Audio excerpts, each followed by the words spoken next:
পাঠার জন্মদিন পালন, অবাক কাণ্ড চুঁচুড়ায়। রীতিমতো কেক কেটে পংক্তি ভোজে পালন করা হলো জন্মদিন। নিমন্ত্রিত অতিথি সদিরেক পাত পেরে বসে খেলেন ভাত, ভেজ ডাল, চিপস, মুরগির মাংস, চাটনি, পাঁপড়, মিষ্টি। চুঁচুড়ার বুনোকালীতলার বালিপুকুর ধারের বাসিন্দা প্রসেনজিৎ চট্টোপাধ্যায় বলেন, গত বছর ২রা জানুয়ারি শীতের রাতে বলি প্রদত্ত একটি পাঠা ছাগল আমার বন্ধু বাবলু ওরাওয়ের বাড়িতে চলে আসে। তার ১ বছর উপলক্ষে কেক কেটে জন্মদিন পালন করা হলো। বাবলু নিঃসন্তান, ওই পোষ্যকে সন্তানের মতো করেই বড় করছে।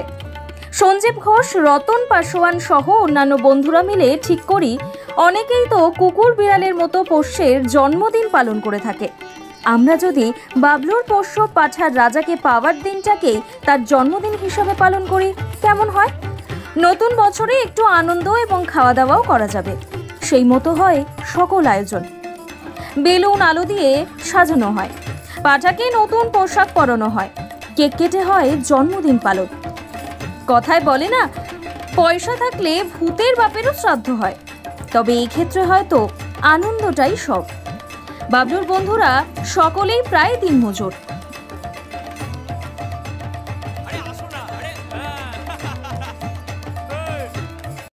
দাদা, এই যে দেখা যাচ্ছে যে অন্যান্য পোষ্যদের তো বার্থডে পালন হয়, আজকে এই অভিনব একটা পাঁঠার বার্থডে দেখা গেল, কারণটা কি? কারণটা হচ্ছে আমরা এই যে পাঠাটার উদ্দেশ্যে আমরা করছি, পাঠাটা পেয়েছিলাম আমরা 2024-এ 2রা জানুয়ারি। তো আজ 2025 2রা জানুয়ারি, তার 1 বছর পূর্তি হলো। তো তার এই পূর্তি উপলক্ষে আমরা আজকে তার জন্মদিন পালন করি।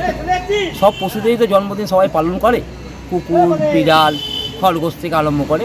তো আমরা এই পাঠার জন্মদিন উপলক্ষে আজকে এই 1 বছরের পূর্তি উপলক্ষে আমরা এই অনুষ্ঠানটাকে করছি। তো এই অনুষ্ঠানে তাকে আমরা কেক দিয়ে সম্বোধন করেছি, তাকে কেক খাওয়ানো হয়েছে, তাতে আমাদের অনুষ্ঠান হয়েছে। আমাদের এই অনুষ্ঠানের মাঝখানে রয়েছে আমরা যে সবাই মিলে যে আয়োজন করেছি খাবার দাবারে, তাতে আমরা প্রায় 100 থেকে 150 লোককে খাবারের অ্যারেঞ্জমেন্ট করেছি।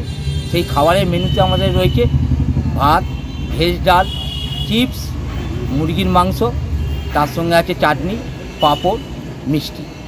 তো আমরা চেয়ার টেবিলে বসিয়ে তাদেরকে খাওয়ানোর সব ব্যবস্থা করেছি। আমাদের সব বন্ধুবান্ধবরা যারা আছে তাদের সব সহযোগিতায় আমরা এই অনুষ্ঠানটাকে সাফল্যমণ্ডিত করে তুলেছি। এটা করার উদ্দেশ্যটা কি? এটা করার উদ্দেশ্য একটাই, যে মানুষ তো মানুষের জন্মদিন করে, নানা রকম পশুদের জন্মদিন করে। আমরাও এই আজকে এই পাঠাটাকে পেয়েছিলাম, একটা জায়গা থেকে উদ্ধার করে এনেছিলাম। তো তার উদ্দেশ্যে আমরা এটা করছি, যে মানুষ দেখুক যে সবারই জীবনে কি চলার পথে কিছু লাগে। তো সেই জায়গাটা তো সবাইকেই তো দেওয়া উচিত। তো আমরা সেই উদ্দেশ্য একটা নিলাম সবাই মিলে, যে মানুষের চিন্তাভাবনা থেকে আমরা একটু বিরল চিন্তাভাবনায় চলে গেলাম, যে মানুষ যাতে সব বিষয়কে নিয়ে ভাবনা চিন্তা করে। সেই কারণে আমরা আজকে এই প্রতিশ্রুতিটা নিয়েছি। কতজন বন্ধু মিলে করলেন এটা? আমরা প্রায় বন্ধুবান্ধব প্রায় 60-70 ওপর বন্ধুবান্ধব মিলে সবাই একতা হয়ে, এইখানে আপনার অ্যাভারেজ বলা যাবে না, সবাই একতা হয়ে মিলে মিশে আমরা এই প্রোগ্রামটাকে করেছি। আপনার নামটা? আমার নাম প্রসেনজিৎ চাকী।